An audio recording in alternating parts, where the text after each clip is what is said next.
muchísimas gracias por la invitación. Es para mí un honor estar aquí nuevamente invitado como profesor de la Asociación Mexicana de Endodoncia. Y bueno, pues quisiera compartirles esta noche un tema que me gusta muchísimo, no sin antes decirles que yo estoy aquí. Esta es mi casa. Vivimos aquí en Los Cabos, en Baja California Sur.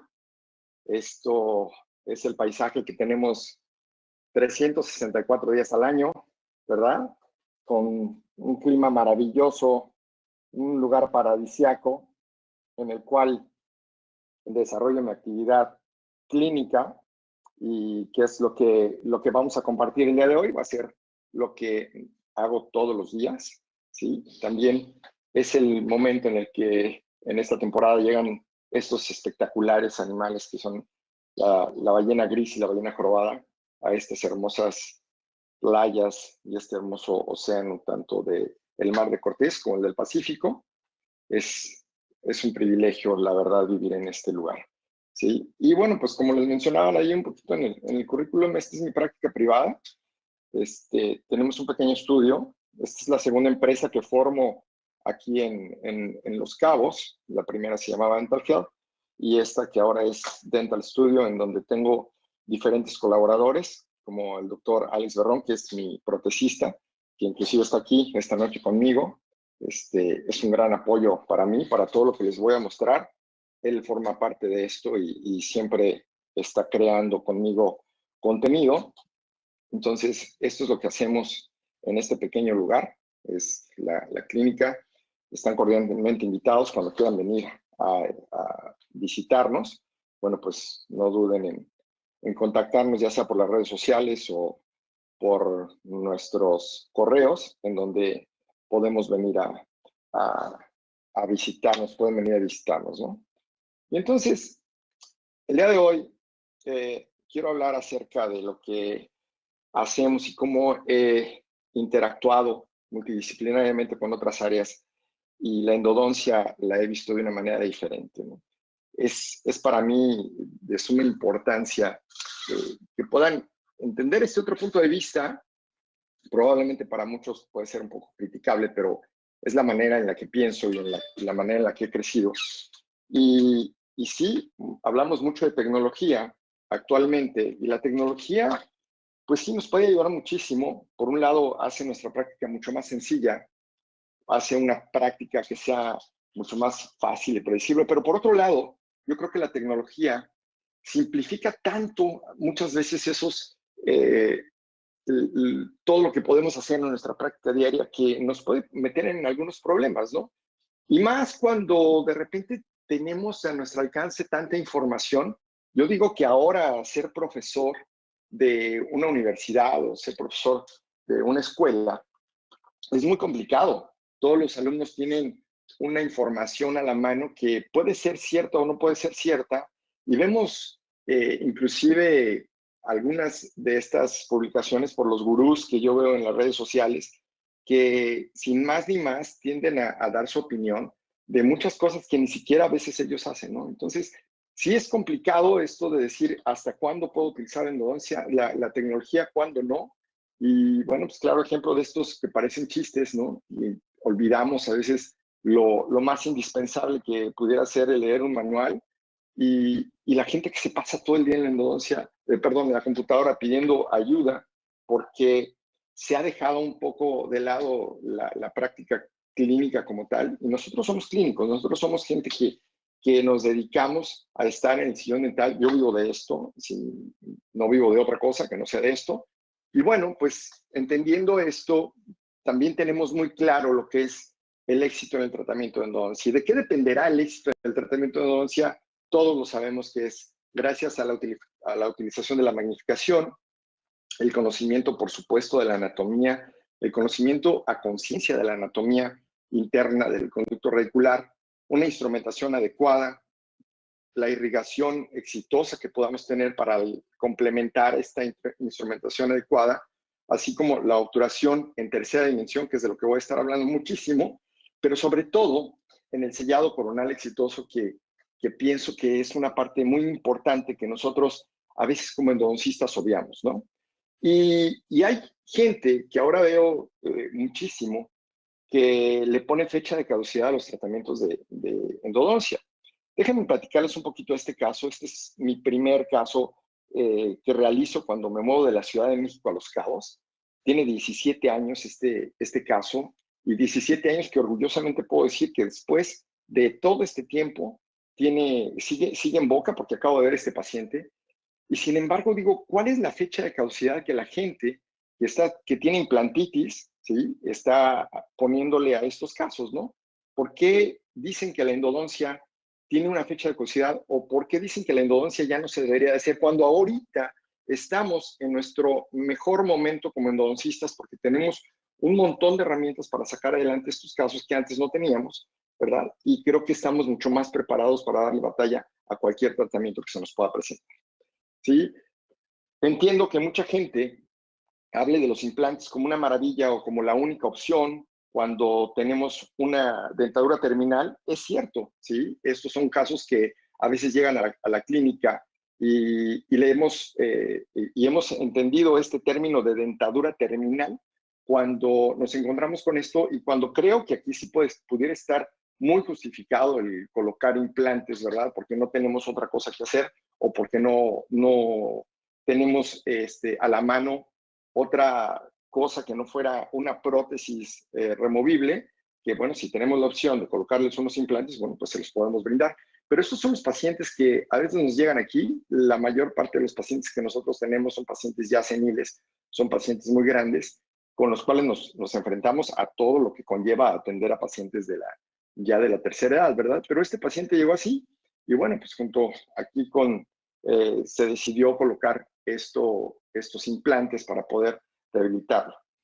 Y sí, mucha gente me puede mostrar este tipo de radiografías en donde efectivamente el implante se ve mucho mejor que inclusive la propia endodoncia, ¿verdad? Pero tendríamos que preguntar cómo es que se hizo esta endodoncia, por qué se hizo esta endodoncia, y si a este diente le podremos hablar o le podremos poner el título de un diente terminal, ¿no? Cuando vemos que la endodoncia no cumple ni siquiera con los parámetros que normalmente los endodoncistas podríamos hacerlo, ¿no? Entonces, esto es lo que a veces me preocupa.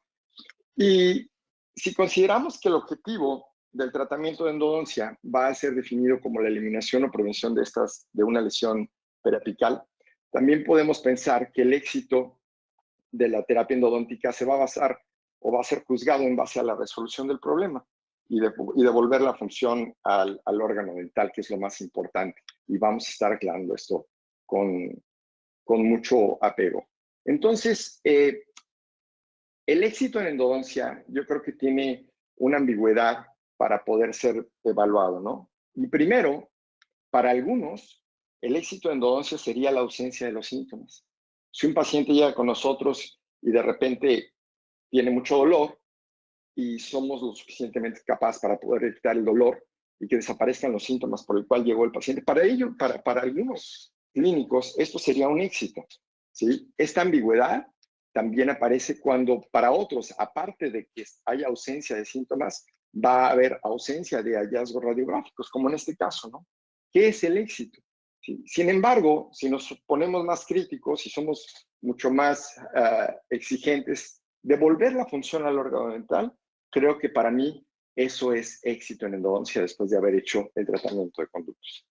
Pero pensando de una manera diferente, yo creo que una de las principales o el principal motivo, la causa número uno por la cual deberíamos de estar pensando cuando vamos a hacer un tratamiento de conductos es en esto, en el futuro protésico del órgano dental, que a veces no lo tenemos muy claro, o a veces nosotros no nos fijamos en eso porque estamos un poquito encerrados en esto, ¿no? En una caja en donde nuestro pensamiento es completamente diferente. Y les pongo esta diapositiva así como piensa fuera de la caja, ¿no? Piensa fuera de la caja por un momento, y por esta plática vamos a pensar fuera de la caja.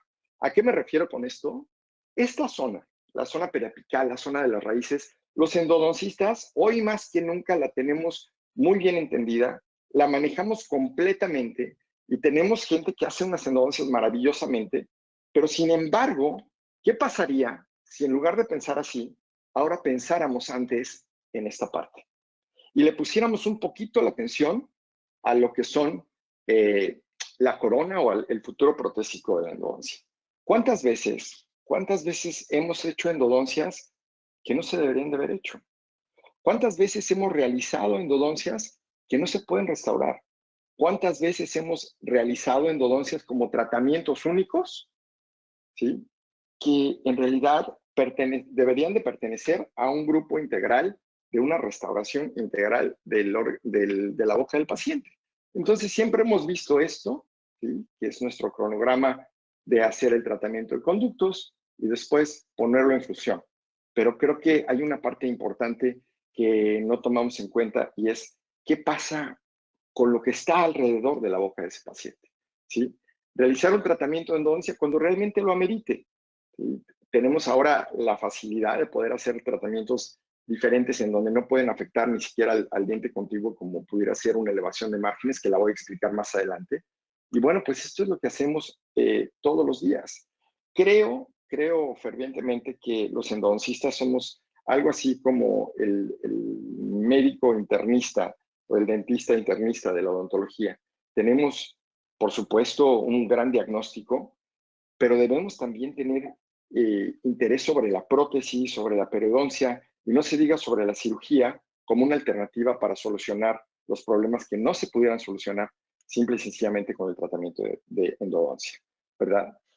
Y para esto, creo que la perspectiva, dependiendo de los casos que nosotros vemos, es súper importante, ¿no? ¿Cuántos de aquí estamos viendo un perrito con lentes?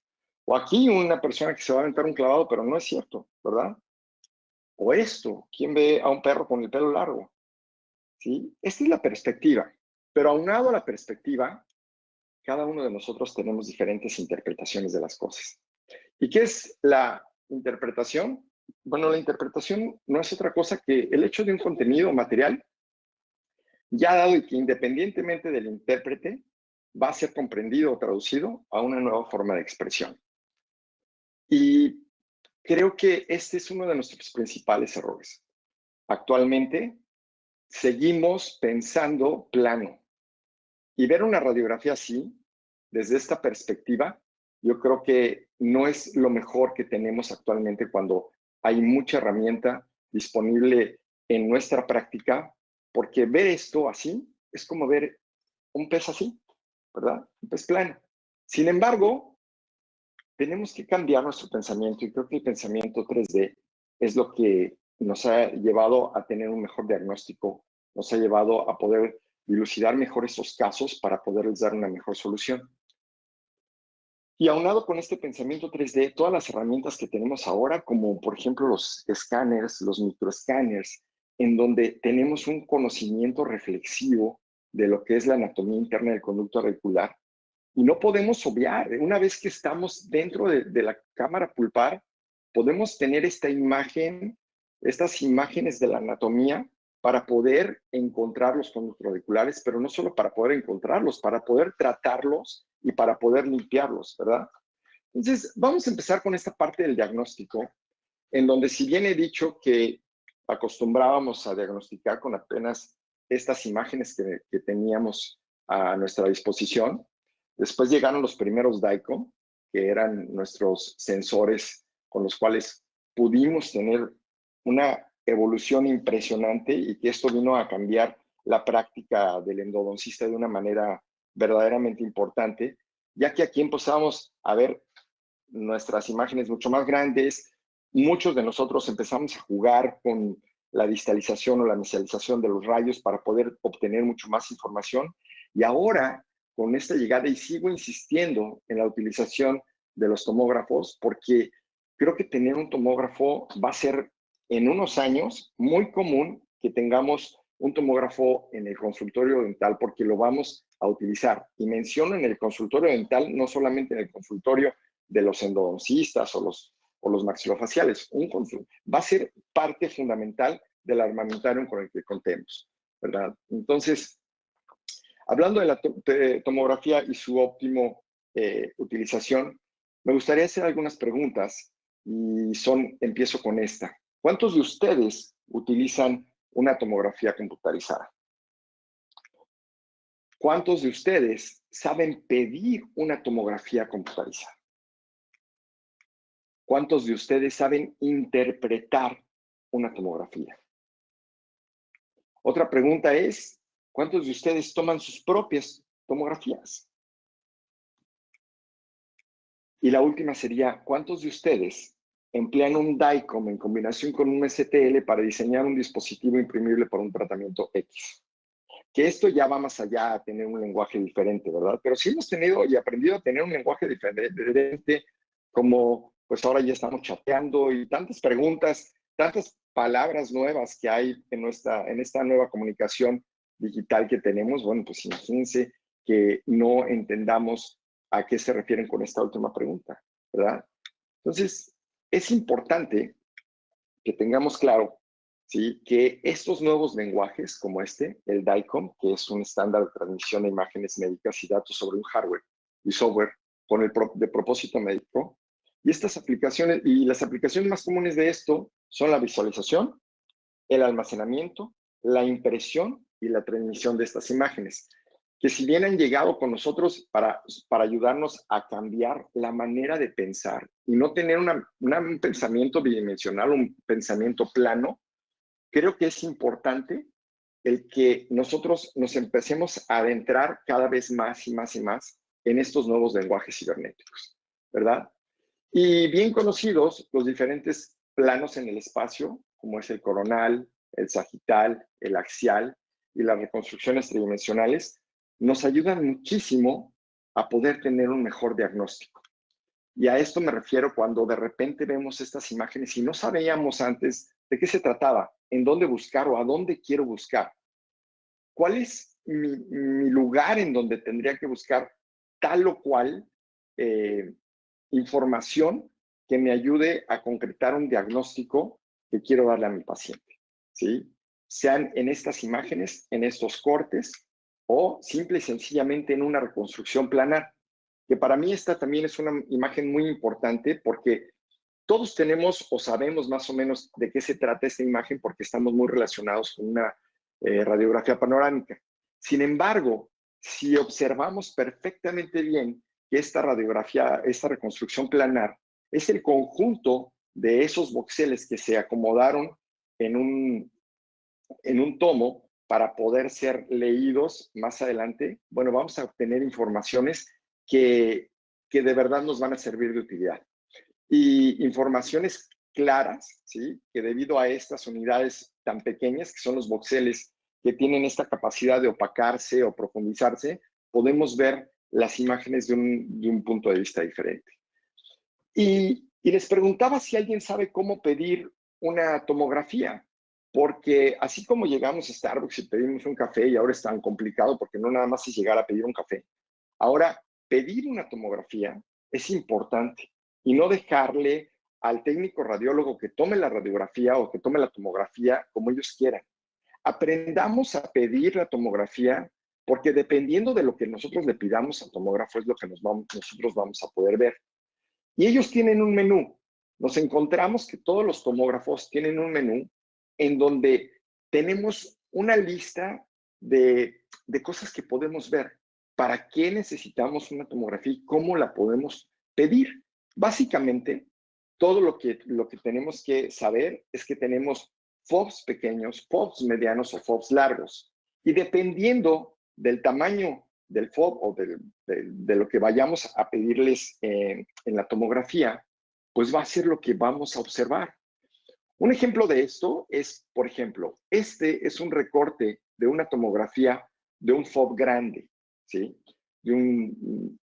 Y esta tomografía tiene un voxel de un tamaño muy grande, que es un voxel 300. Sin embargo, cuando nosotros pedimos una tomografía que puede ser HD o le podemos pedir un FOB más pequeño, para los endodoncistas esto funciona muy bien, porque si podemos una tomografía con un FOB lo suficientemente pequeño y cambiamos un poco este número del voxel, vamos a poder ver mucho mejor estas áreas o estas zonas en los diferentes cortes que nosotros pidamos. Me voy a regresar a esta diapositiva para que podamos ver ¿Qué pasa con un Voxel 300 en un corte axial? Y vemos la definición de las cámaras y de los conductos radiculares, ¿verdad? Vemos la definición aquí, ¿sí? Vemos la reconstrucción tridimensional. ¿Qué pasa cuando yo pido un FOV pequeño con un voxel pequeño? Pierdo, sí, pierdo mucho en la reconstrucción tridimensional, pero eso no me importa porque eso es meramente para enseñarle y para ilustrar al paciente cuando le quiero enseñar algo. Pero sin embargo, en esta zona de los conductos radiculares gano mucha definición. De aquí que nos sirva muchísimo pedir una tomografía con un FOV pequeño y con unos voxeles lo más pequeño que lo puedan tener. En algunos tomógrafos el voxel lo denominan como un voxel HD. ¿Para qué nos sirve esto? Pues nos sirve para poder inclusive algunas veces, buscándole muy bien, podemos encontrar algunas fracturas que no podemos observar en una tomografía de un FOV mayor o de un voxel de gran tamaño, ¿verdad? Dicho esto, miren, les presento este caso que llega a la consulta y aquí empezamos a pensar out of the box, ¿no? Aquí llega este caso para hacer el tratamiento de endodoncia y yo creo que si les pregunto a ustedes cuántos de ustedes harían el tratamiento de endodoncia aquí, pues yo creo que muchos dirían que sí lo harían.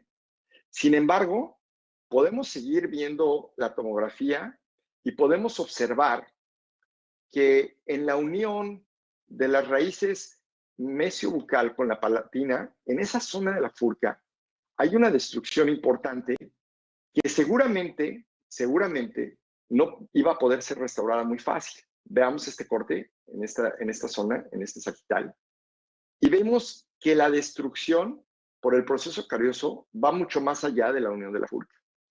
Entonces, nosotros teníamos que pensar de una manera diferente. Este diente realmente se puede restaurar.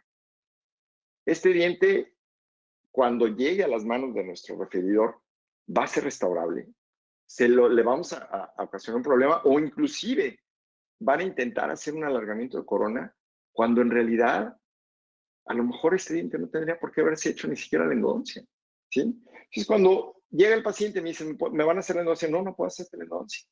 Mucha gente me dice, no, que eras muy bueno. Soy muy bueno porque tengo un buen diagnóstico y no quiero que más adelante, como lo decía al principio, la gente le ponga fecha de caducidad a las endodoncias porque no hicimos un buen diagnóstico. Un buen diagnóstico en el cual involucra el futuro protésico de este órgano dental, ¿sí? Así pues, en estos cortes que observamos, vemos ¿no? Ahora para nosotros es mucho más fácil. Y miren, estas plataformas que existen ahora, que se llaman PACS, son maravillosas. A mí me gustan mucho porque estos PACS lo que hacen es tomar tu STL, tomar tu DICOM, que es la tomografía, te la almacenan, te ayudan a hacer muchísimos MOBs, que son las peliculitas estas, las pueden inclusive mandar a tus pacientes en un formato en el que se pueda leer más fácil para el paciente y no te ocupan mucho tamaño de memoria si es que tú tienes tu propia computadora en donde guardas tus DICOMs. Entonces, estos packs te facilitan la vida porque hacen que tu elemento, tu tomografía que estás sacando, te la conviertan en muchas cosas. Inclusive pueden hacer esto, pueden hacer este tipo de videos, ¿sí? Sé que hay más adelante les voy a enseñar algunas aplicaciones que pueden hacer esto, pero ellos hacen esto con las reconstrucciones tridimensionales, con los cortes axiales, con los cortes coronales, con los cortes sagitales, y dependiendo de lo que tú les pidas, ellos te van a dar esa información. Entonces, si tú tenías, para ser más claros, si tú tenías una información que pesaba, lo voy a poner así, que pesaba 10 kilos, ellos te van a dar esa información reducida a 1 kilo y mucho más clara, ¿verdad? Que de lo que tú le pudieras sacar ventaja si tú vas buscando cosas. Entonces, los packs, a mí me parece que ahora hay diferentes compañías. Esta que se llama Eva, me parece que es una compañía muy seria, no cuesta mucho el alojamiento de tu información y me parece que funciona muy bien. Tenemos softwares gratuitos como estos, el On Demand, que es el software por excelencia para leer todos los DICOMs en tomografía, Pero también tenemos Oros, también tenemos Carestream, también tenemos Blue Sky Plan, que son gratuitos y que ustedes los pueden bajar y leer sus tomografías en estos softwares y sacarles muchísimo provecho. Hay algunos que para la gente que hacemos implantes también, podemos tener un simulador de cómo hacer los implantes y tener nuestra guía ahí, ¿sí? Otros, como este que es Spring Rate, o este mismo que es el Blue Sky Bio, estos nos ayudan a integrar estos DICOMs con los STL para poder hacer algunas guías imprimibles, ya sean guías para el acceso a endodoncia o guías quirúrgicas para la colocación de un implante o guías quirúrgicas para el acceso para hacer una apicectomía, ¿no? Entonces, para eso también tenemos el diagnóstico diferencial. Y miren, en este caso llega el paciente para decirnos que tenía muchísimo dolor en el molar superior del lado derecho. Un dolor agudo, intenso, y que ya había ido al doctor porque había tenido una gripa. Él mencionaba que había tenido una gripa previa y que debido a esa gripa tenía muchísimo dolor en ese molar. Al momento de revisarlo, la verdad es que no tenía por qué hacerle un tratamiento de endodoncia. Sin embargo, nos fuimos más allá. Esa era la primera imagen con la que él llegó. Me regreso. Esta es la panorámica, una imagen bidimensional con la que él llega. Y después nosotros hacemos nuestra propia imagen y nos encontramos con algo que verdaderamente nos llamó la atención, que es esto, ¿sí? Un paciente que tenía dolor, pero no era de origen dental, sino que era de origen sinusal por una pansinusitis que había presentado y que estaba completamente ocupado el seno paranasal. Y fuimos haciendo diferentes cortes en nuestro corte axial. Ahorita lo van a ver aquí en este modo, cómo desaparece prácticamente el hueso de la base del paladar en esa zona. Y también la pared externa del seno no existe, ¿sí? En el corte coronal, aquí lo podemos observar también, ¿sí? Cómo empieza a desaparecer esa zona, ¿sí? Y vean nada más la destrucción. Entonces, aquí es cuando empieza también la interacción con los otorrinos, que tenemos que tener una comunicación importante con ellos, porque si bien hay pacientes que pudieran venir como este paciente con un dolor dental de origen sinusal, o como lo que bien se ha reportado ya en algunas publicaciones de la Asociación Americana de Endodoncia, como lo es este artículo, esta publicación de Colegas por Excelencia, en donde existe una sinusitis maxilar de origen dental o de origen endodóntico. Y vemos claramente en este ejemplo en donde tenemos unas lesiones periapicales que están vaciando hacia el seno, ¿sí? Y que una vez resuelto esto, se empieza a resolver también esta zona, ¿verdad? Entonces, estos son los diagnósticos diferenciales que a veces tenemos que tener en cuenta, que no solamente tenemos que tener una comunicación entre los diferentes especialistas de odontología, sino que tenemos que ir más allá con la gente que esté relacionada con las diferentes áreas de la cara y del cuello, ¿verdad? Entonces, y empezamos con estos casos que si hay dos patologías que a mí me llaman mucho la atención cuando estoy trabajando, son las reabsorciones y las fracturas. Y este es el caso de una paciente que llega porque nos dice que tiene un hoyito en la parte de atrás de su diente. Y bueno, pues lo que hicimos fue obtener una imagen en donde queríamos saber de qué se trataba ese hoyito. Una de las características que nos llamó muchísimo la atención fue el cambio de color a nivel cervical de ese diente, que era un color morado, un color lila, y ya sabíamos más o menos por dónde iba a ser. Entonces, esta es la imagen que obtuvimos, y en los cortes sagitales nos damos cuenta que hay una reabsorción externa verdaderamente importante, ¿sí? Cuando le mencionamos a la paciente, nos dice que si le podemos hacer un tratamiento de endodoncia, si pudiéramos salvar su diente. Definitivamente no. No podemos aislar el diente, y al momento de no poder aislar el diente y no poderlo reconstruir, pues este órgano dental queda fuera de nuestras manos y no le podemos ofrecer nada endodóntico ¿Por qué? Pues porque no está a nuestro alcance. Entonces, tuvimos que hablar con la paciente, tuvimos que decirle que ese diente no podía estar más tiempo en boca, ¿sí? Casualmente, la paciente no tenía dolor ni tenía sensibilidad, ¿sí? Porque ahorita lo van a ver aquí con la extracción, que estaba completamente obliterado el conducto, ya con una dentina de reparación ahí, y esto es lo que hicimos. Pues lo que se terminó haciendo fue colocar un implante, se utilizó su corona como su mismo provisional, y esto fue lo que al final se le pudo ofrecer, ¿sí? Entonces, este es el caso terminado, y este es otro caso. Este es Gaby. Gaby llega con nosotros y nos dice, ¿sabes qué? Tengo un poco de sensibilidad en este diente. Cuando tomo cosas frías, empiezo a tener sensibilidad en esta zona. Al momento que la revisamos, esta es una imagen de una radiografía periapical, nos encontramos, bueno, pues primero, al momento de la que la revisamos, vimos que tenía un trauma oclusal importante, una mordida abierta en donde solamente estaba ocluyendo con los dientes posteriores. Y decidimos hacer nuestra tomografía, ¿sí? Ella pensaba que tenía un dolor endodóntico y que nosotros podríamos hacer algo como un tratamiento de conductos. Al momento de realizar la tomografía nos encontramos con esto, ¿sí? Otra vez, una reabsorción externa importantísima, y la verdad es que en este caso no podíamos hacer absolutamente nada, ¿sí? También hablamos con ella y dijimos, no podemos hacer nada en este caso.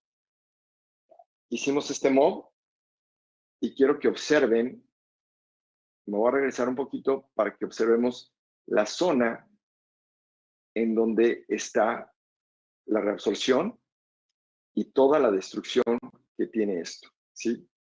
Pero un poco más de tener esta perspectiva y de esta información que les estoy dando, quiero que observen integralmente toda la tomografía y quiero que observen el primer molar en espejo de este.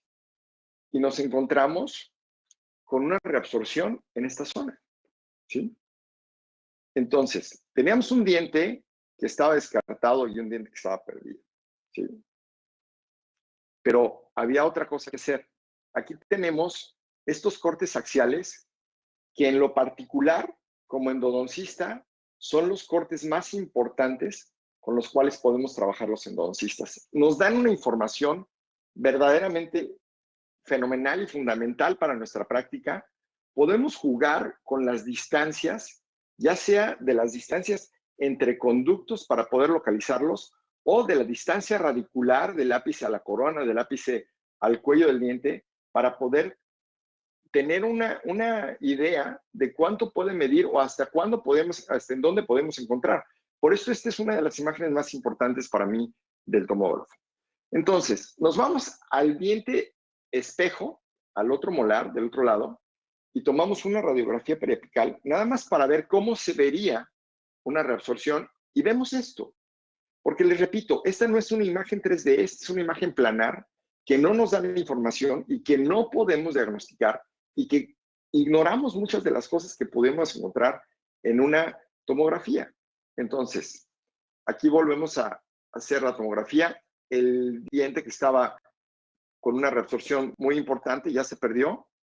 Vean la extrusión de los molares en el trauma oclusal que tenía la paciente, ¿sí?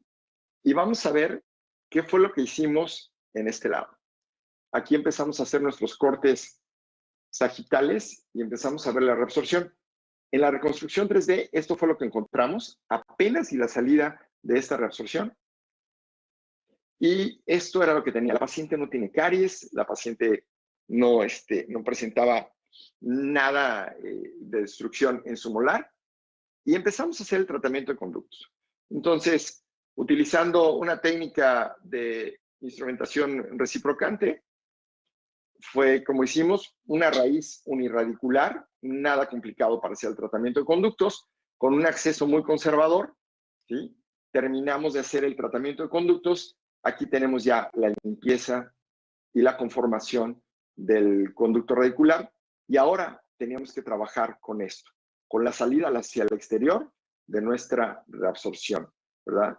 Entonces, tenemos la obturación, obturamos tridimensionalmente con onda continua. Estamos recortando aquí nuestra primera parte de la obturación con el touch and heat. Condensamos y después de condensar vamos a utilizar el System B para poder rellenar a pico coronal lo que es falta del conducto radicular.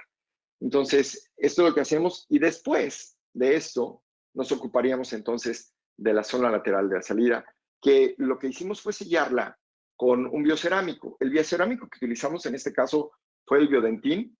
El biodentín lo utilizamos y para que no se nos saliera el biodentín hacia la zona del ligamento periodontal, lo que hice fue cinchar perimetralmente con una banda de teflón, el teflón que dejamos en los accesos, lo coloqué alrededor a forma de anillo y entonces empacamos y al siguiente día lo retiramos, ¿no? Este es un artículo que me gusta porque es cómo manejan las reabsorciones cervicales en 3 casos, es un case report. Y mencionaba algo de lo que nosotros hicimos también en este caso. Aquí está el tratamiento de conductos terminado. Quiero aclarar cómo se ve un tratamiento de conductos obturado tridimensionalmente, que ya no es el clásico conducto pintado con una punta de gutapercha nada más ahí colocada. Es cuando nosotros pensamos tridimensionalmente y queremos obturar tridimensionalmente, probablemente los conductos no se van a ver los más estéticos posible, pero sabemos que este conducto está obturado tridimensionalmente por la forma, ¿verdad?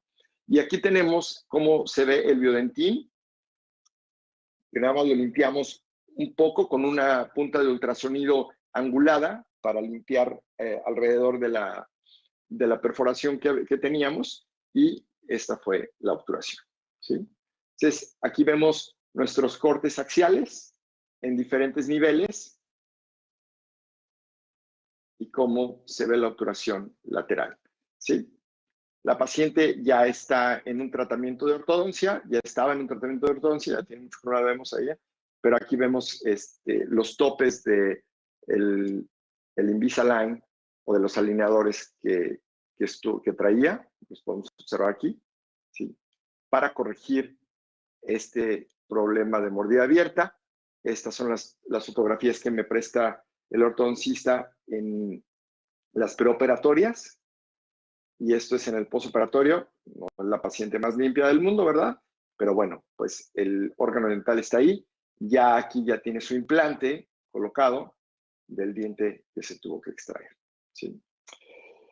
Y pasamos a ver esto, que les mencionaba que había 2 cosas que me llamaban mucho la atención y por las cuales yo creo que debido a la utilización de la microscopía, que tengo ya algunos años haciendo mi práctica con microscopía, para ser exactos 22 años que tengo trabajando con microscopio, una de las principales cosas que empezaba a ver cuando trabajaba con el microscopio es que había muchos, pero muchos dientes fisurados y algunos otros más fracturados, ¿sí?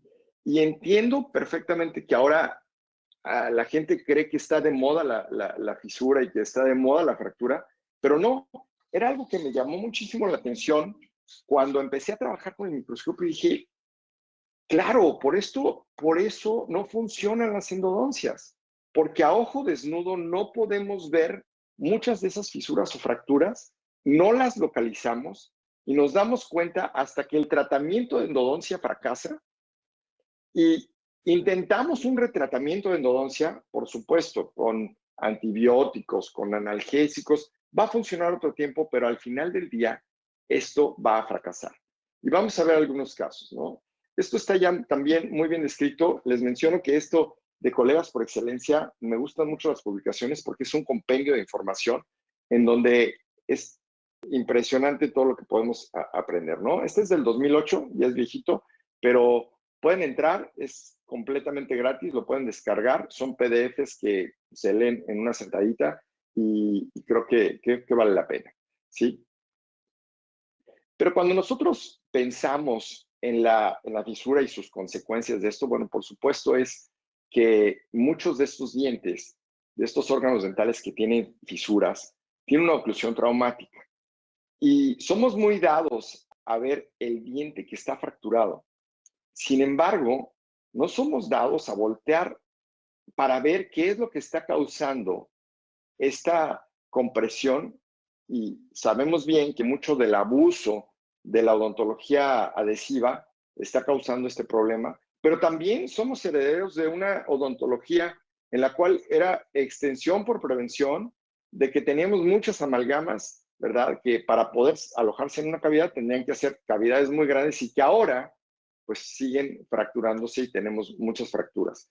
Pero yo les recomiendo que hagan esto. No nos cuesta nada tener un papel articular y poder ver cuáles son los puntos de trauma oclusal y de repente rebajarlos. Eso le podría ayudar mucho a nuestros pacientes a evitar que estos dientes se fisuraran y después se fracturaran, ¿verdad?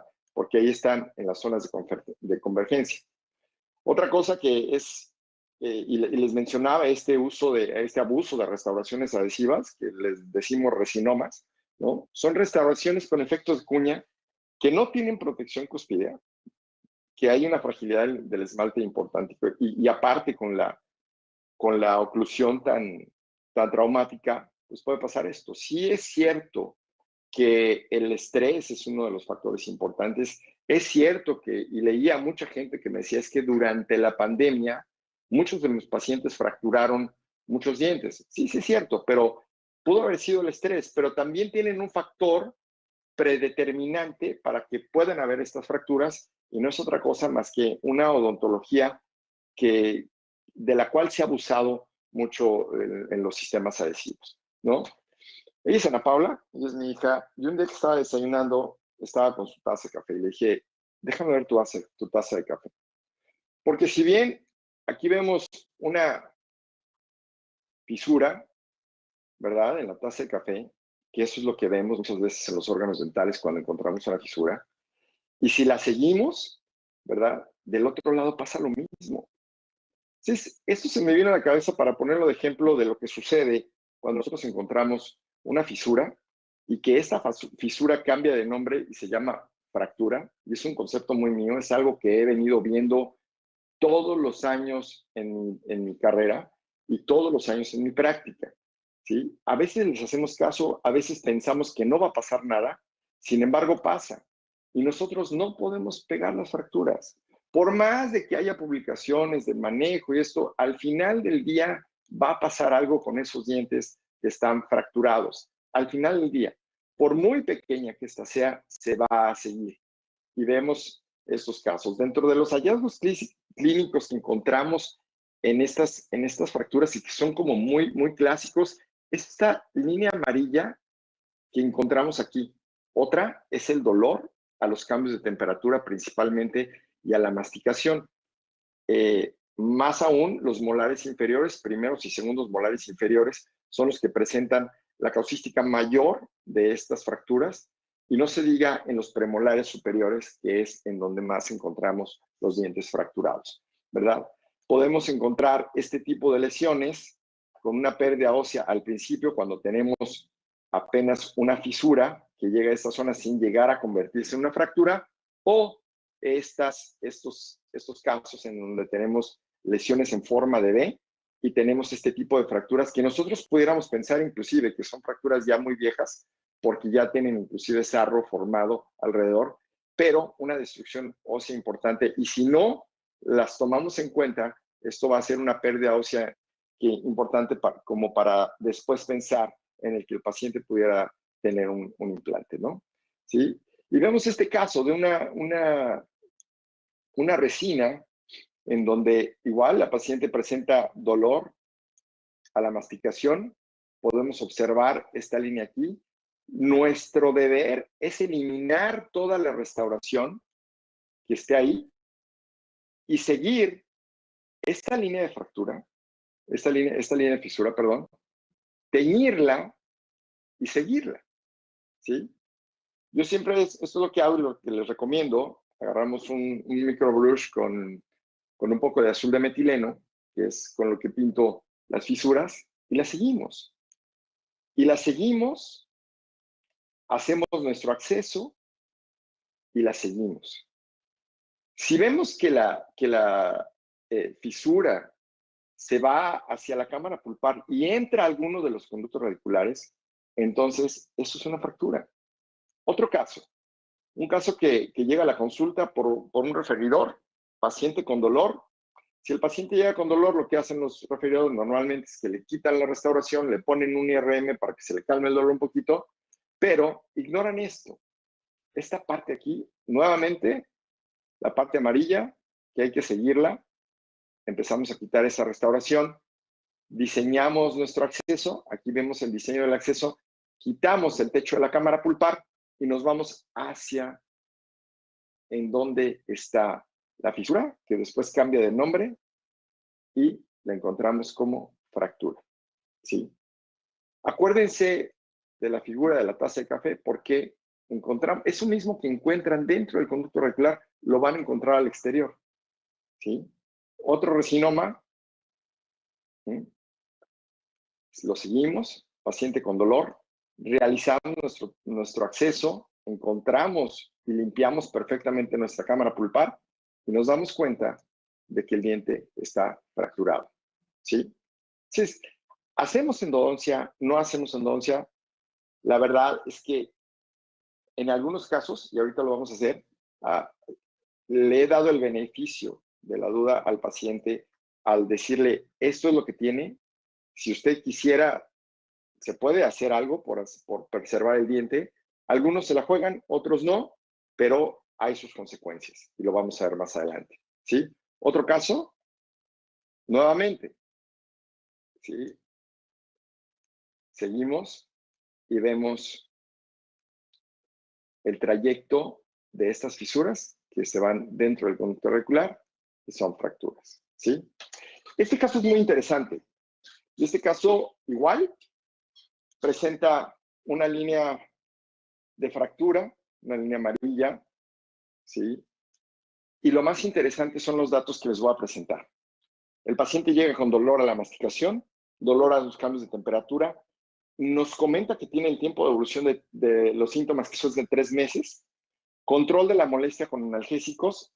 A la exploración clínica lo que encontramos es un sondeo distal, que está muy claro, que son 14 milímetros, un sondeo vestibular de 3 milímetros, un sondeo mesial de 3 milímetros y un sondeo lingual de 15 milímetros. A las pruebas de sensibilidad todo nos da positivo, ¿sí? Pero hay un dato que aquí me queda un poquito y me llama la atención, que es el sondeo lingual. ¿Por qué hay un sondeo lingual de 15 cuando nosotros estamos observando que la fisura o fractura la encontramos en distal y que puede coincidir con el sondeo distal? Vamos a ver. Entonces, esta es mi radiografía periapical, que no me da ningún dato más que una pérdida ósea distal, pero esta es mi tomografía y este es mi corte axial, el cual para mí es el más importante, y lo sigo. Y lo sigo y nuevamente vemos por qué en lingual tengo un sondeo importante. ¿Sí? Entonces, vemos el corte coronal con una pérdida de ósea periférica, el corte sagital, mi reconstrucción, que esto me sirvió meramente para explicarle al paciente qué era lo que tenía y para ilustrar mi plática con él. Entonces, vamos a la clínica, aislamos, empezamos a retirar la amalgama y nos encontramos con lo que ya sabíamos. ¿Sí? Una fisura que se convirtió en una fractura, la teñimos y la seguimos. Aquí está, la seguimos y esta se va y se fue, ¿verdad? Y entonces, lo que decidí hacer fue una autopsia dental. Ya sabía que ese diente se iba a perder. Y antes de que se perdiera, yo quería saber qué era lo que estaba pasando, porque todavía tenía en mi cabeza qué había pasado en la parte lingual. ¿Por qué tenía un sondeo tan grande si la fractura era distal? ¿Sí? Y que a veces podía ser mesial. Y esto fue lo que encontré. En esta zona, en medio de la furca, me encontré con este tejido atípico.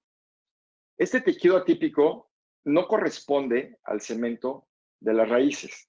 Vamos a hacer un zoom y podemos ver lo siguiente, ¿sí? Alcanzamos a ver esta estructura que se encuentra ahí. Por supuesto, no había adherencia epitelial del ligamento periodontal en esa zona. Había un sondeo profundo porque había una bolsa que se había visto ahí en el sondeo, ¿sí? Y esto que encontramos ahí no era otra cosa más que una proyección del esmalte cervical, ¿sí?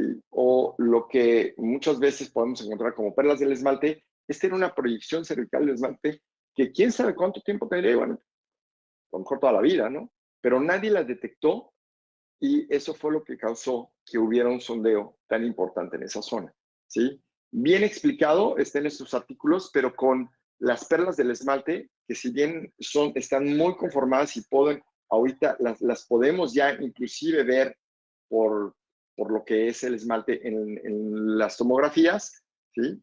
También las podemos eliminar, se pueden tallar y sin ningún problema se puede quitar. Otro caso es este de la paciente que llega a hacerse el tratamiento de endodoncia por una obvia razón, que es la lesión periapical.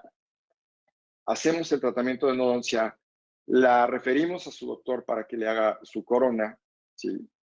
Y regresa con esto todavía peor, ¿verdad? Con una lesión importantísima alrededor de la raíz. La revisamos y esto es lo que encontramos. Entonces, en lugar de haberle hecho una corona o por lo menos una restauración con protección cuspidea, pues lo que se colocó fue una resina y bueno, pues lo que hizo fue el efecto cuña que abrió y que se perdió. Entonces, muy enojada la paciente llega para decirme que la endodoncia estaba mal hecha y que por eso fue fracturado.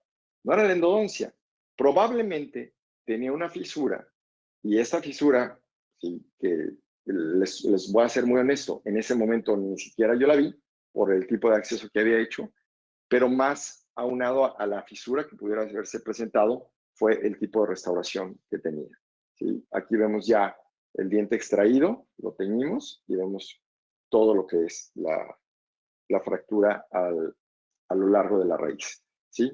Otro caso, esta paciente llega a la consulta y ya trae un tratamiento de conductos con dolor a la masticación, un poco de movilidad, hacemos nuestro corte axial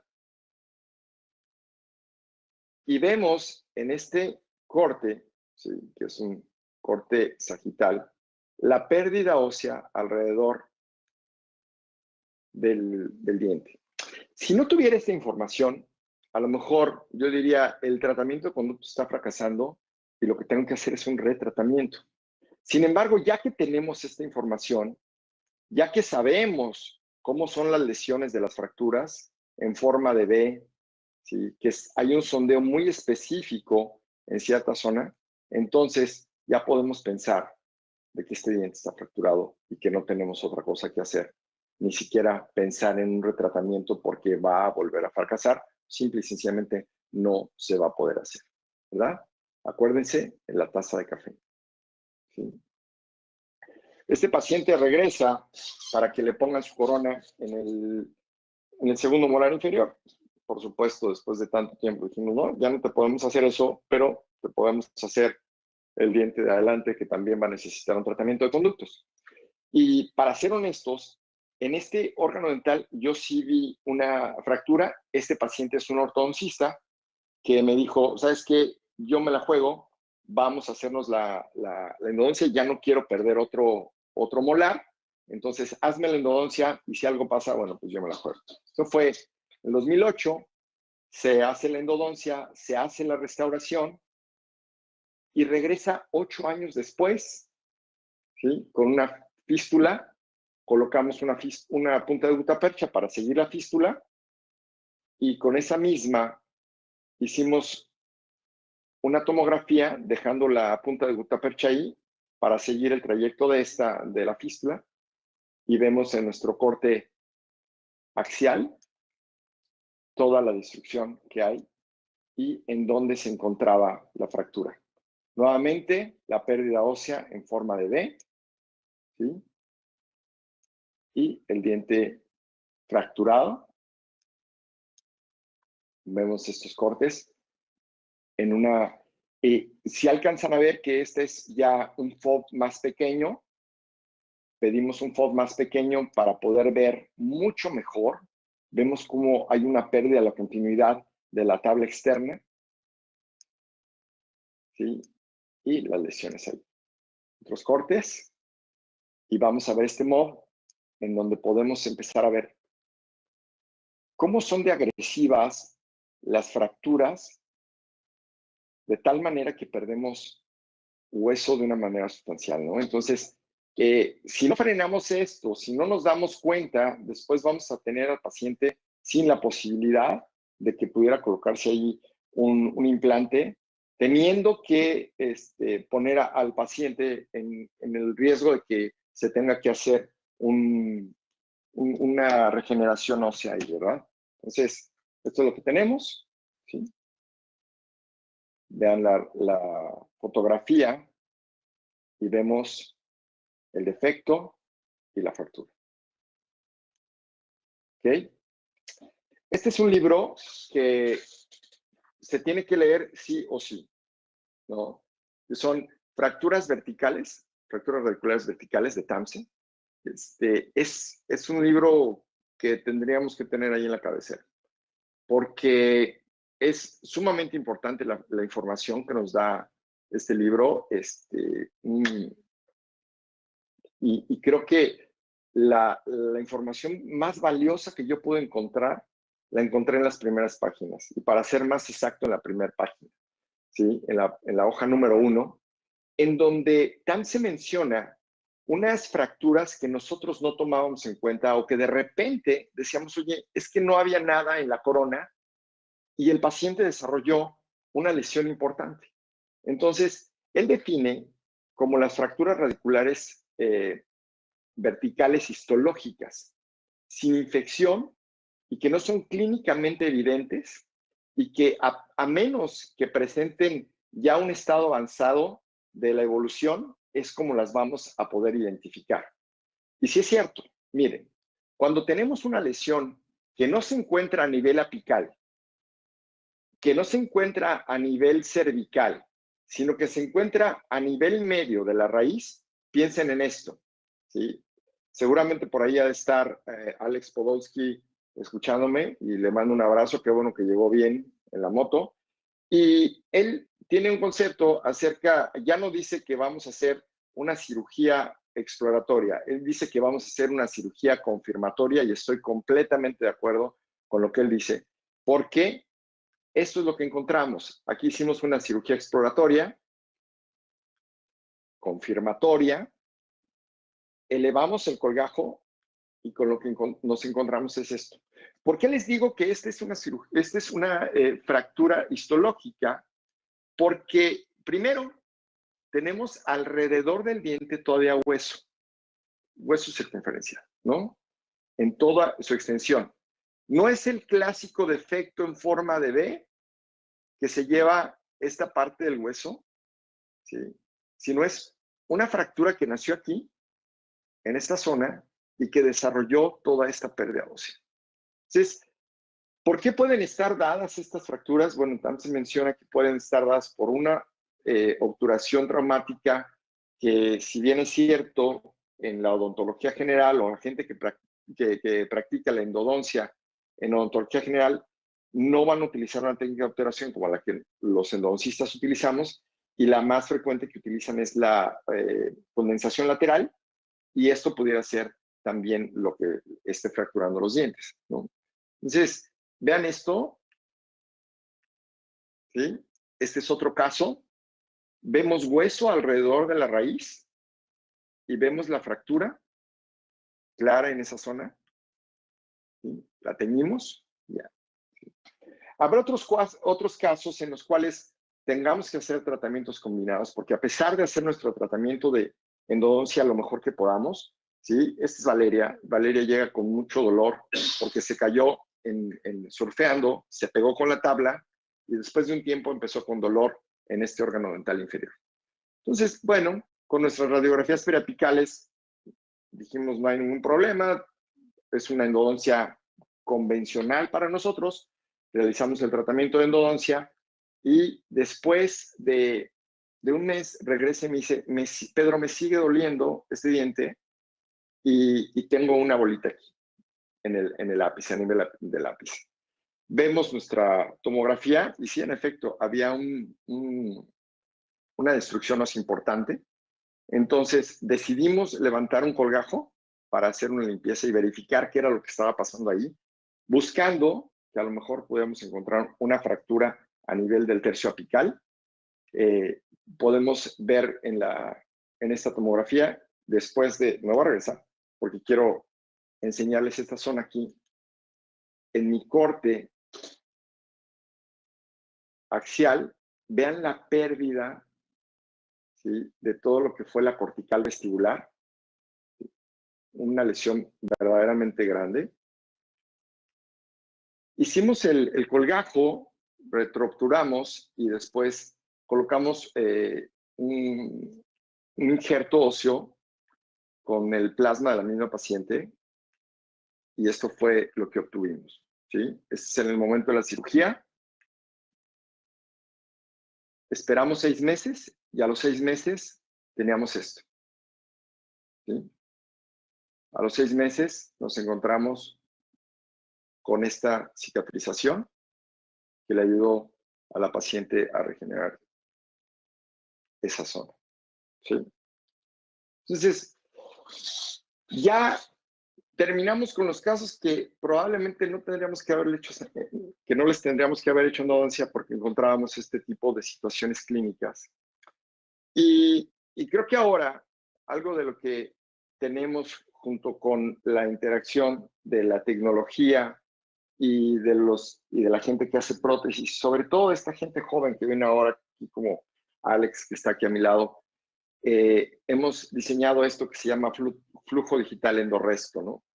En donde sí, lo principal para nosotros va a ser siempre el diagnóstico endodóntico, pero en base a estas columnas, también tenemos que pensar en la evaluación del espacio funcional y oclusal, el tratamiento de conductos, cómo vamos a realizarlo, la reconstrucción protésica, la preparación protésica y de ahí a la planificación digital, en donde estaríamos haciendo un escaneo intraoral, diseñar esta prótesis, seleccionar el material para realizar la prótesis que vamos a utilizar y fabricar la prótesis aquí in situ en el consultorio con las fresadoras y con la tecnología CAD/CAM que ahora tenemos, ¿no?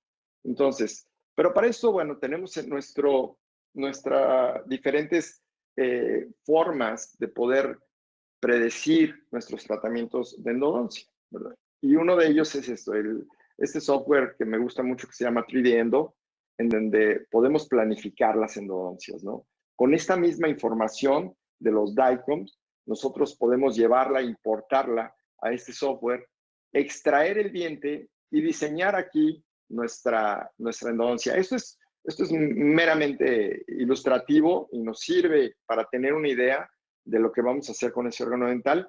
Inclusive, este programa nos dice o nos da una idea de con qué instrumento pudiéramos realizar el tratamiento de conductos. Otro software importante para poder visualizar nuestro tratamiento de conductos antes de realizar cualquier otra cosa es este que se llama Endoplaning. Este es igual, importamos nuestro DICOM y aquí podemos tener la visualización de la cámara pulpar interna, cómo está internamente. ¿Para qué nos serviría esto? Bueno, pues para pensar en cuánto tendríamos que instrumentar y cómo lo tendríamos que instrumentar. Básicamente es esto. Nosotros tenemos la información del DICOM, ¿sí? Y este software nos da esta información. Entonces, nos hacen estos modelos tridimensionalmente que resultan muy útiles para el entendimiento de lo que es la anatomía interna, ¿no? Así es que es algo que creo que vale la pena que lo pudieran algún día jugar con esto. Si tienen un DICOM, alguna tomografía, pueden entrar, tienen algunos demos en esta plataforma, este software, en donde ustedes pueden jugar un poquito ahí para ver cómo estaría o cómo diseñarían ustedes su tratamiento de conductos, ¿no? Entonces, básicamente es eso. Otra de las cosas buenas de esto es que pueden inclusive imprimir este modelo en un cubito 3D, en una de las impresoras que pudieran tener de resina en el consultorio. Son imprimibles y, bueno, pues ahí podrían hacer su endodoncia, ¿verdad? Entonces, esto es lo que básicamente se hace. Podemos diseñar nuestros tratamientos de conducto previamente, ¿sí? Por fin tenemos un candidato a realizar un tratamiento de endodoncia, ¿no? Tenemos un paciente que llega a la consulta con una pulpitis irreversible sintomática y pensamos cuál sería el futuro protésico del diente. Bueno, entonces sabemos que sí se puede restaurar este diente, que como un órgano dental individual, realizamos nuestro tratamiento de endodoncia y se va el paciente. Regresa 12 meses después y 12 meses después regresa para su reconstrucción. ¿Sí?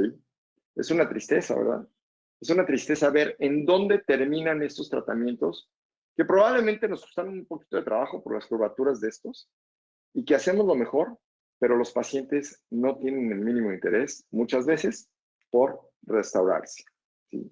Y algo importante, cuando hablamos del futuro protésico de los órganos dentales o de los dientes que van a ser tratados endodónticamente, tenemos que pensar si estos forman parte de un todo en una rehabilitación oral o si realmente sí se necesita nada más la rehabilitación de ese órgano dental. ¿A qué voy? La oclusión es sumamente importante. Y estos pacientes, como este caso, que tienen un colorímetro en la boca y que van teniendo coronas de un color y coronas de otro color, estos pacientes no son pacientes para hacerse una endodoncia, son pacientes para rehabilitarse por completo, porque hay que devolverle la función. Si no, estos pacientes seguramente van a regresar con otro tratamiento de conductos y después con otro tratamiento y con otro tratamiento. Lo que los pacientes necesitan es una rehabilitación completa, ¿sí? Aquí tenemos que ser muy claros y decirle al paciente, sí necesita el tratamiento de conductos, pero en realidad lo que va a necesitar es una rehabilitación de su boca.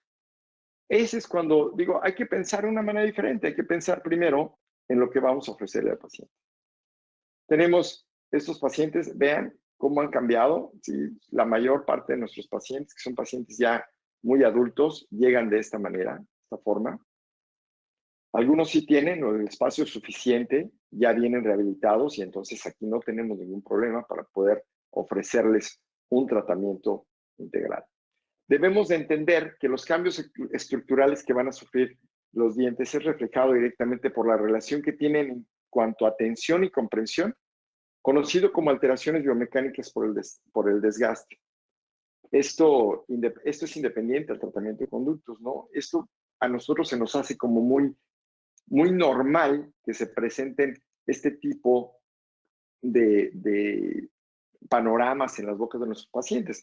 Sin embargo, bueno, pues lo que tenemos que pensar como endodoncistas es de verdad este paciente necesita solamente una endodoncia, de verdad este paciente lo que necesita es una corona o necesita que lo tratemos integralmente, necesita que modifiquemos su musculatura para que sacarlos de trauma oclusal, porque son pacientes que vamos a tener constantemente en el consultorio cuando no rehabilitemos o cuando no les hagamos conciencia de que lo que necesitan es un tratamiento integral. Y de verdad, vamos a tener trabajo todos. Todos vamos a tener trabajo si pensamos de esa manera. ¿Sí? Entonces, bueno, regresamos a lo que era el éxito en el tratamiento de endodoncia, la magnificación, el conocimiento de la anatomía, irrigación, obturación 3D, el sellado coronal exitoso. Y por supuesto, habíamos hablado ya de la magnificación. Y hablando de la magnificación, a lo mejor no todos trabajan con microscopía, pero unas lupas con una muy buena iluminación puede ser más que suficiente, ¿sí? Les mencionaba hace mucho tiempo, trabajo con microscopio, me gusta, yo creo que ya no podría hacer una endodoncia si no tengo el microscopio, primero porque he envejecido y porque mis ojos ya no me dan para más, pero sí creo que la evaluación de la magnificación, pero no tanto la magnificación, sino la iluminación que me da en el momento en que estoy dentro del conducto, cuando estoy tratando de hacer un acceso, bueno, pues es importantísimo. Y aquí, hablando del acceso, yo creo que si el diseño del acceso no nos los da la misma lesión cariosa, entonces este deberá de ser un proyecto fundamental en el inicio de un tratamiento de conductos. Es básico el tener un acceso en el cual nosotros podamos vislumbrar todos los conductos y podamos también a la misma vez ser muy respetuosos de lo que es el contexto de toda la corona, ¿no? Y para esto es también importante darle su interés a lo que es el color de la dentina. Mencionaba que al principio, que cuando tenemos estos casos con una caries muy grande, que basta con quitarla, porque eso mismo nos va a dar el diseño del acceso, ¿sí? Pero es importante también tener en cuenta los colores de la dentina. Muchos de nuestros pacientes, les mencionaba que llegan así, con estos casos, en donde en la cámara pulpar ya no podemos ver los conductos, porque todo parece como si hubiera un cristal o una pista de hielo ahí abajo. No es lo mismo trabajar con estas dentinas, esta dentina, ¿sí?, que trabajar en estas zonas. Tenemos que conocer en dónde cambian los colores para no cometer errores de procedimiento, ¿verdad?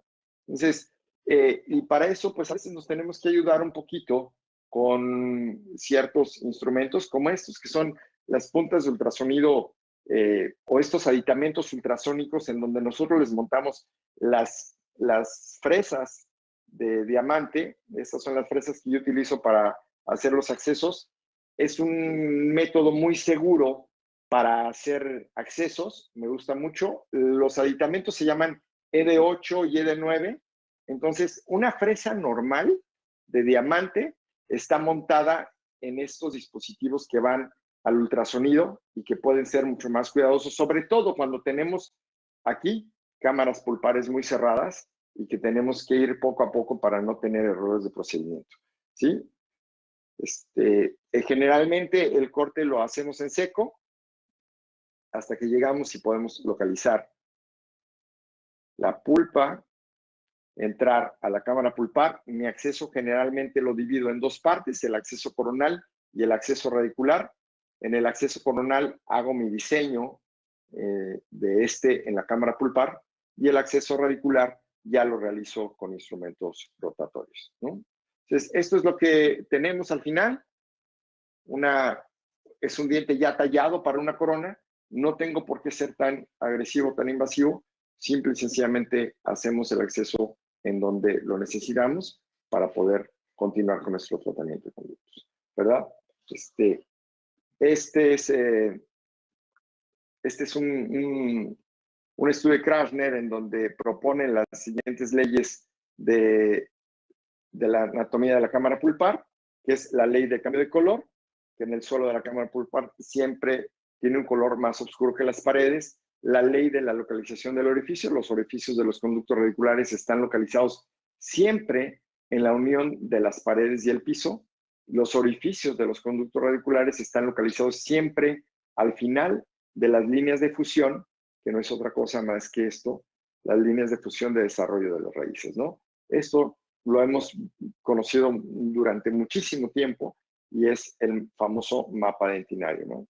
Y aquí lo podemos observar en otro acceso de un órgano dental que ya está tallado protésicamente, y esto es lo que encontramos, ¿verdad? Está bien claro que el MB2 está en más del 80% de los casos, nada más hay que buscarlo. Hay que buscarlo y y esto nos lo da la magnificación. Muchas veces no podemos encontrar a ojo desnudo estos conductos porque es muy complicado, muy complicado. Entonces, sí creo en eso, ¿no? Y si nos vamos ya después del acceso a la instrumentación, rotatorio reciprocante. ¿Cuál es el mejor sistema para conformar el conducto radicular? Creo que ahora en el mercado hay muchísimas opciones para poder instrumentar los conductos radiculares. Rotatorios, reciprocantes. Creo que todos los instrumentos que tienen un tratado metalúrgico importante, que son de níquel titanio, yo creo que estos instrumentos ahora son buenos. Sí me quedaría yo siempre con un rotatorio y con un reciprocante, por ejemplo. Con que sepamos con que sepamos perfectamente bien manejar dos diferentes sistemas de instrumentación, creo que no tendríamos por qué estar brincando cada año de sistema en sistema. Es mi manera de pensar. Y bueno, en el lugar en el que yo me encuentro, que es aquí en Los Cabos, es muy complicado también encontrar diferentes cosas en los depósitos dentales. Por eso es que para mí es muy sencillo quedarme con el instrumento reciprocante rotatorio, porque siempre lo tengo a la mano, porque me llega fácil, porque no le batallo para conseguirlo, amén de que estuviera cambiando de sistema y que tengo que cambiar de motor, pues yo creo que soy mucho más conservador y en este tema sí me gusta mucho los instrumentos reciprocantes. Ese es el instrumento que a mí me ayuda muchísimo para seguir. Este es un instrumento rotatorio que es mi instrumento de inicio, de batalla. Es el instrumento ProGlider y este instrumento me ayuda a negociar muchos de los conductos para poder iniciar después con un instrumento como este que es el reciprocante, perdón. ¿Sí? En este caso estoy utilizando el Wave One Gold. No creo en las limas únicas, no creo en la lima maravillosa. Creo que te tienes que dar el tiempo. Ciertamente, la tecnología nos ha ayudado a cortar los tiempos de instrumentación, pero ese tiempo de instrumentación que te ahorraste para conformar el conducto, gástatelo irrigando, ¿sí? Gástatelo irrigando porque es lo que te va a servir más adelante, ¿no? Entonces, lo que nosotros queremos es tener conductos bien conformados con un espacio suficiente para poder hacer nuestra irrigación consciente. La mayor parte de los instrumentos, de los conductos, y sobre todo en estos que son un poco curvos, los instrumentos en el tercio cervical, tercio medio, tercio apical, para quitar las interferencias. Y esto sería como el protocolo que utilizo en la instrumentación: permeabilizar el conducto con limas manuales 8, 10 y 15. Solamente utilizo limas manuales que son high five, son unas limas muy, muy duras, con mucho cuerpo, con una sección transversal pentagonal, que me gustan mucho para negociar los conductos. Irrigamos siempre, hipoclorito de sodio al 5.25%. Utilizo mi ProGlider, que me va a ayudar a crear ese pasaje. Tomamos la longitud de trabajo y después utilizamos instrumentación reciprocante con diferente, dependiendo sea el caso, va a ser cómo va a ser mi protocolo de instrumentación, ¿no? Entonces, bueno, pues tenemos esto. Este es el caso. Nuevamente, mi instrumentación, mi prueba de puntas y mi obturación final. Y ahora sí, pensando en la irrigación y hablando un poquito de la irrigación, hay un concepto que se está retomando nuevamente, que es este concepto de 3D cleaning, en donde me gusta mucho lo que piensan estos autores, y esta es una de las copias de una de las diapositivas de ellos, que es el 3D cleaning se encarga de remover todo lo que son los irritantes del sistema de conductos radiculares, prevenir una futura recontaminación del sistema de conductos radiculares, y sus objetivos son rellenar o obturar el sistema de conductos radiculares ya conformados y limpios, ¿no? Los objetivos de la irrigación son bien claros. Uno biológico, que es el antimicrobial, ya sabemos todo lo que tenemos que hacer, y el otro químico-mecánico, que nos sirve para permear, lubricar, lavar, disolver, todo lo que es la capa de desecho, ¿sí? Entonces, Cunningham ha demostrado que el hipoclorito de sodio a la temperatura corporal va a permitir realizar esterilización considerable en menor tiempo que cuando éste se encontraba a una temperatura ambiente. La solución del hipoclorito de sodio precalentada va a tener una gran habilidad para disolver el tejido pulpar y limpiar el conducto radicular. Woodmansey demuestra que el hipoclorito de sodio, cuando hierve, tiene la capacidad de desintegrar el tejido pulpar 210 veces más que cuando se encuentra a temperatura ambiente. ¿sí? Por este motivo, estos autores recomiendan que calentemos el hipoclorito de sodio intraconducto. Algunos recomiendan que se utilice el System B como una fuente de calor. En lo particular, yo lo que utilizo es el Touch and Heat para calentar mi hipoclorito de sodio. Y bueno, pues esto me ha dado mucho resultado. Aunado a esto, a lo que es el ultrasonido, que no lo dejo por nada, ahora tenemos este tipo de ultrasonidos que para mí son muy cómodos, ¿sí? Son los Endro Ultra Activators. Es un micro ultrasonido. Las puntas de ultrasonido son verdaderamente maravillosas. Unas son 2002, unas vienen estriadas como si fuera una lima y las otras son completamente lisas, que inclusive me han ayudado a retirar algunos instrumentos cuando se llegan a separar dentro del conducto radicular, pero es una buena opción para el trabajo, ¿no? Y bueno, llegamos a la obturación en 3D, que siempre he obturado con la técnica de onda continua, pero tampoco estoy cerrado a la obturación con este tipo de puntas de gutapercha que se calientan y que las podemos llevar para obturar tridimensionalmente, ¿no? Es la obturación que realizamos, ¿sí? Y llegamos a un punto importante, que es, ¿qué hacemos cuando terminamos un tratamiento de conductos? ¿Cuándo reconstruir y cuándo rehabilitar? Dependiendo, y esto va a depender de la destrucción o de lo que hayamos hecho cuando hicimos nuestro acceso, ¿no? Las alternativas de rehabilitación tenemos directas, tenemos aquellas que son semidirectas en el consultorio o aquellas que son de laboratorio, ¿verdad? Y vienen todos estos, y ahora tenemos la facilidad de poder rehabilitar en CAD/CAM. Por ejemplo, este es un caso en el cual pues podemos reconstruir sin tener mayor problema porque la destrucción no es tan grande. El diente es un órgano dental anterior que no tendría mayor problema si se restaurara de esta forma. Dependiendo del acceso y la función del órgano dental, es como lo vamos a reconstruir, ¿sí? Y regresando un poco al entendimiento de la dentina, que si hay alguien que sabe cómo se comporta la dentina, creo que somos nosotros los endodoncistas, es importante que entendamos esto. Y esto va dirigido a lo que voy a hablar más adelante, que es acerca de la elevación de márgenes. ¿Cómo podemos acondicionar la dentina?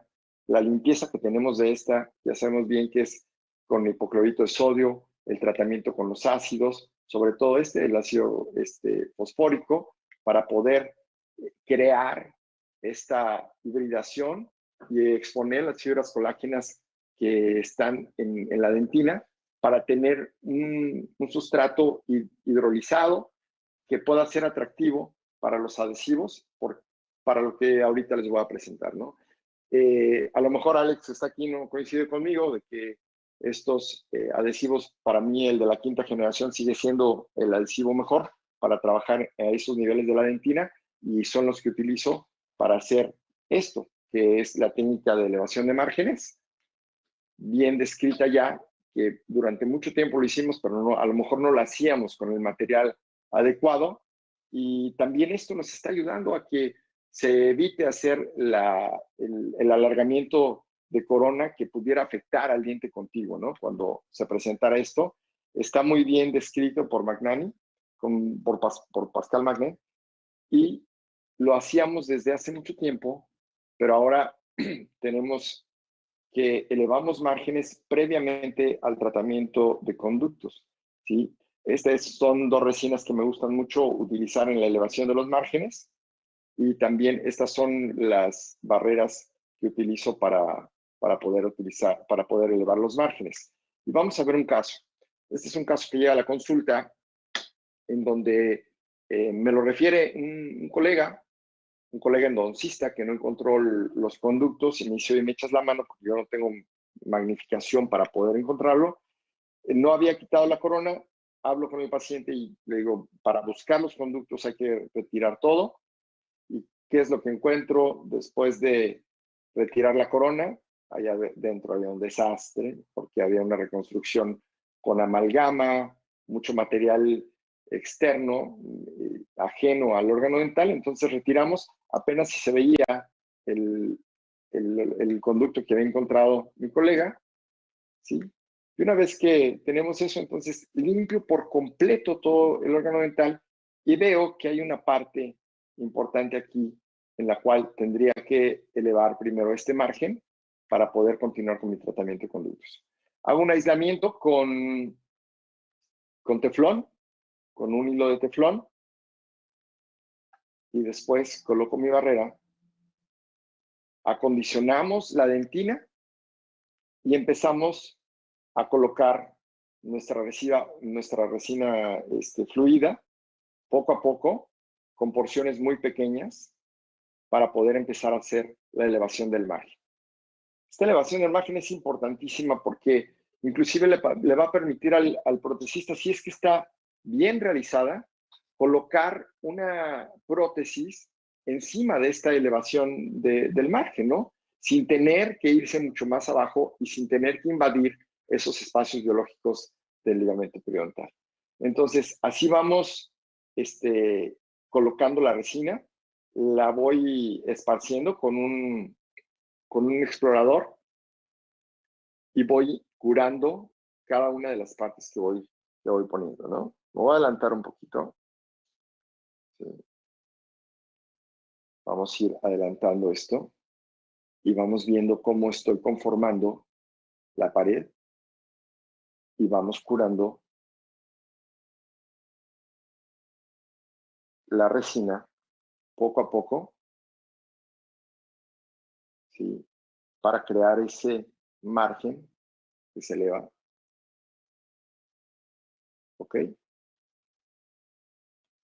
Una vez que tenemos este margen ya elevado, entonces procedemos a hacer nuestro acceso radicular con ultrasonido, nuestra toma de conductometría, y aquí está ya la instrumentación de los conductos. Ven la intimidad que tiene la resina con la base de la cámara pulpar, ¿sí? Una vez que tenemos esto, sellamos con la misma resina nuestra endodoncia, los conductos, los vamos a sellar. Y después de esto, ya podemos reconstruir el resto del muñón con otro tipo de resina, ¿no? Muchos me han preguntado cuando les enseño este caso por qué no pusimos un poste. Y yo creo que cuando hay la destrucción solamente de una pared, no me atrevería a colocar o hacer una preparación para la colocación de un poste y debilitar más este órgano dental. Entonces, creo que con esto, con una restauración que pudiera hacer la protección cuspidea, abrazando el diente, bajando un poco más los márgenes de cómo venía con la restauración de la corona metálica que tenía, yo creo que es más que suficiente, ¿sí? Entonces, bueno, reconstruimos lo demás con una resina nanohíbrida, hacemos la reconstrucción completa del muñón o el bulldog, y esto es lo que tenemos al final. Perdón. La elevación del margen en esta zona, completamente sellada, ¿sí? Y el término del tratamiento de conductos. ¿Okay? Y de aquí pasamos a lo que sería la planificación digital.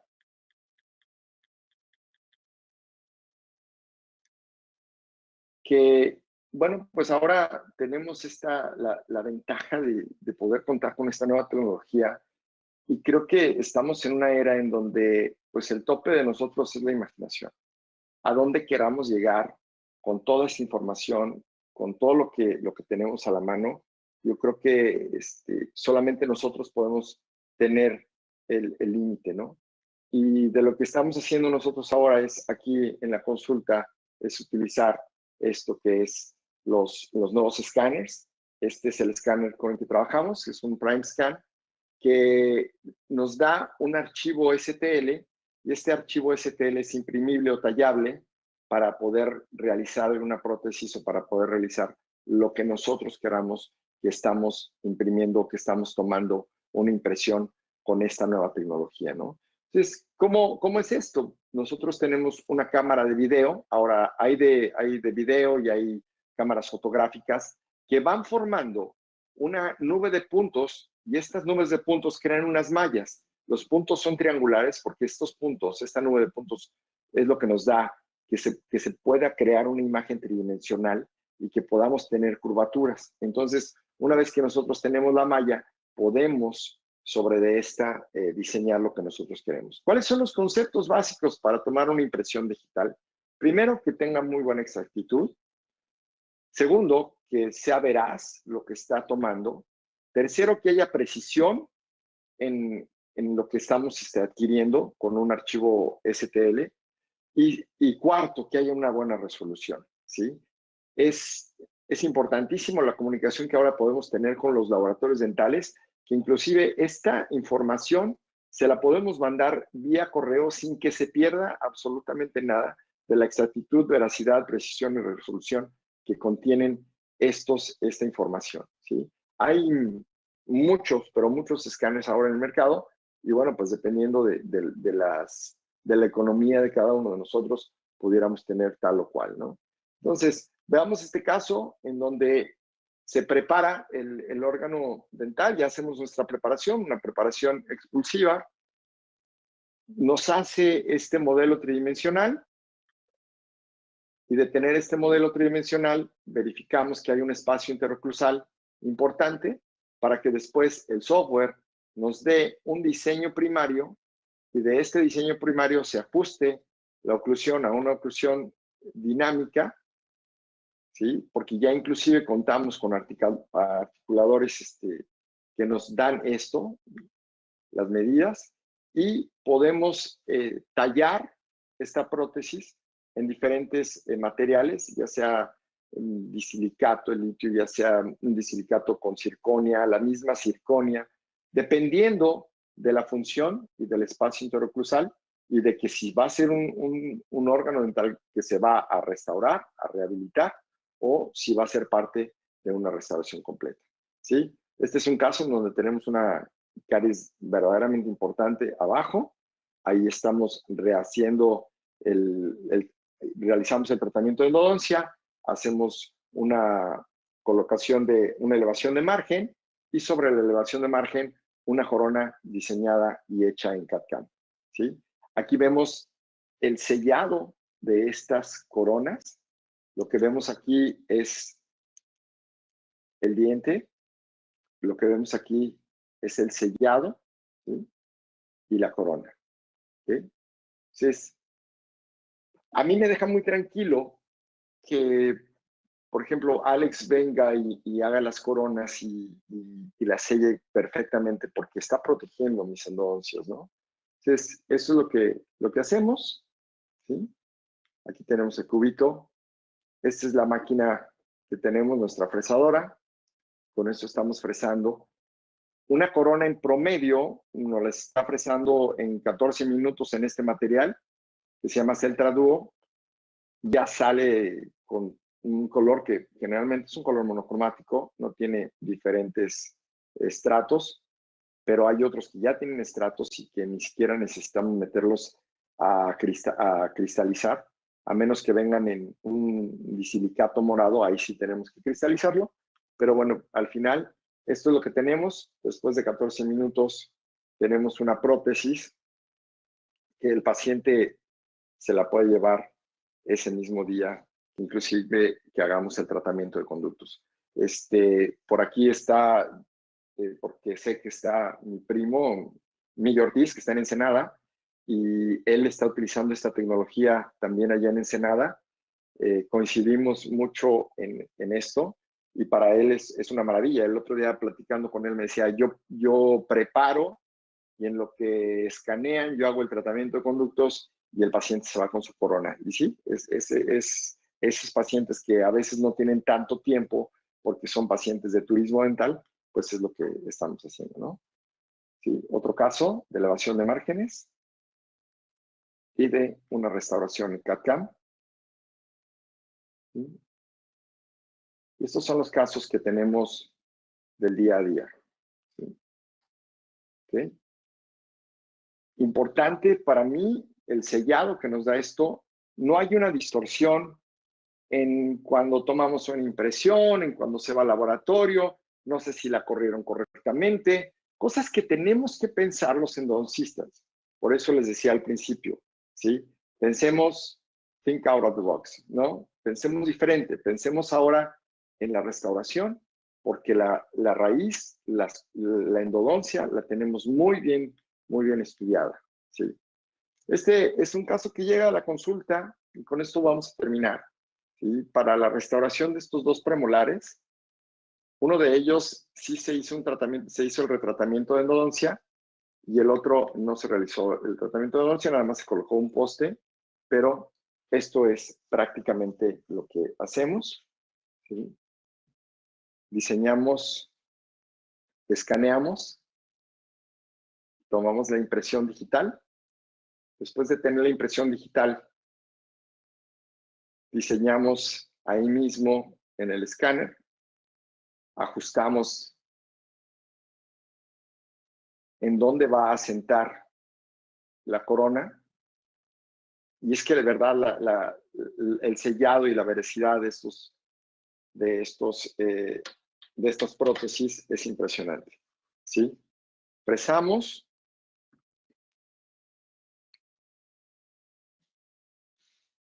Se realiza muchas veces queremos darle cierto tono. Ahí estoy haciendo un ajuste oclusal en boca antes de glasear. Podemos darle cierta tonalidad al diente, podemos caracterizarlo porque se pueden poner ciertos stains y se llega a la cementación. ¿Sí? Entonces, para los que estamos en esta parte de la República en donde nuestro turismo dental nos exige que a veces tengamos que trabajar en corto tiempo, bueno, pues esto es lo que estamos haciendo, ¿no? Esto es algo que me gusta siempre decir, que es una locura seguir haciendo lo mismo y esperar resultados diferentes. Creo que ahora me salgo un poquito del contexto de lo que en endodoncia pensamos, pero bueno, pues me toca dirigir una clínica, me toca empaparme de diferentes áreas de la odontología, me toca mucho platicar con gente joven, con los protecistas, con los ortodoncistas y con mis doctores de aquí, y creo que sí es importante tener una visión mucho más amplia de lo que estamos haciendo en endodoncia y cómo podemos dirigir una clínica, ¿no?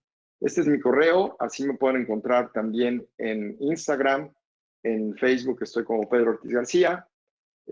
No soy mucho de publicar nada porque no soy mucho de tener o de que tenga likes por lo que publico. Hablábamos de los gurús, ¿verdad? Pero sí soy gente que comparte. Si a alguien le sirve algo del material que presenté, por favor escríbanme, con muchísimo gusto se los comparto y estoy a la orden para lo que necesiten, ¿no? Esto es Cabo, si alguna vez quieren venir por acá, yo me encuentro en San José del Cabo y pues con muchísimo gusto me encantaría recibirlos aquí, igual que todo mi equipo estaríamos a la orden para poder compartir lo que estamos haciendo.